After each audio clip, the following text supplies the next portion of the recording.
Shalom, shalom. This week's Parsha is Parshat Vayeitzei. Just a quick thought I want to share with you this week. And that is, Vayeitzei begins with Yaakov, who right now is in a position that is extremely difficult for him.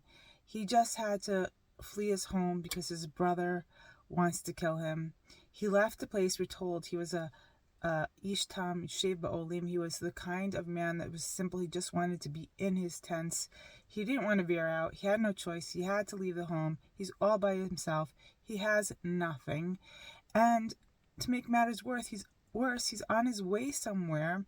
And it seems that he has to stop in a place he didn't even intend to stop because it seems to have gotten dark before its time. And so he's forced right there, all alone, in a place to just assemble some rocks and make for himself a makeshift sleeping quarters and just go to sleep in the middle of nowhere. So what I'm trying to say is this is a point for him that was a low, low point. He was not in a good place. It seemed dark. It seemed confusing. He seemed like what's going to be his future. He didn't know what was going to be, as we see from his prayer later on. He was concerned about what he was going to eat, what he was going to drink, what he was going to wear, how's he going to live. He didn't know any of these things, and he was lost and devastated and dark and alone on a mountain in the middle of nowhere. And I think this is what the lesson for us here to learn, specifically from Yaakov in this situation, is that sometimes when we're in these positions where we feel we're lost, alone, confused, don't know what's going to be in our future, that's the moment where it could really be a turning point. That's the moment for Yaakov when he falls asleep, he's by himself, and he has this encounter with God, and everything turns around. He's able to connect with the higher source, and he gets hope for the future.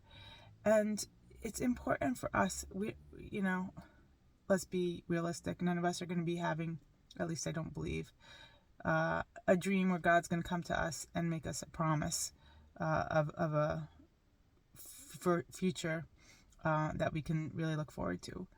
But I think that's why we have the Torah, and that's why we have this written down for us, is that we should understand, especially now where we just entered the month of Kislev. It's the darkest, so to speak, month and coldest month of the year, and specifically for us in Israel. It seems like we've been doing this war for over a year, and it seems like there's no future. What's going to be? It's dark, it's depressing, and we feel like we have no hope. But those are the times if you hold on and you have strength and you connect. And for us, we have, with the month of Hanukkah is coming so soon, which really is indicative, represents that small light that's hopeful for a future that's miraculous, meaning something that we can't even imagine. And the important thing for us is not to lose sight of this, not to think because we can't see with our own eyes something promising in the future that it's not there. We have proof in the Chumash with this story. We have proof as Jewish nation throughout our history that there is on what to hope, on what to rely, and that God is with us. We should just hang in there and do everything that we can do to live our lives honestly, well, kindly, and that our future can and will turn around. That I wish you all a Shabbat Shalom.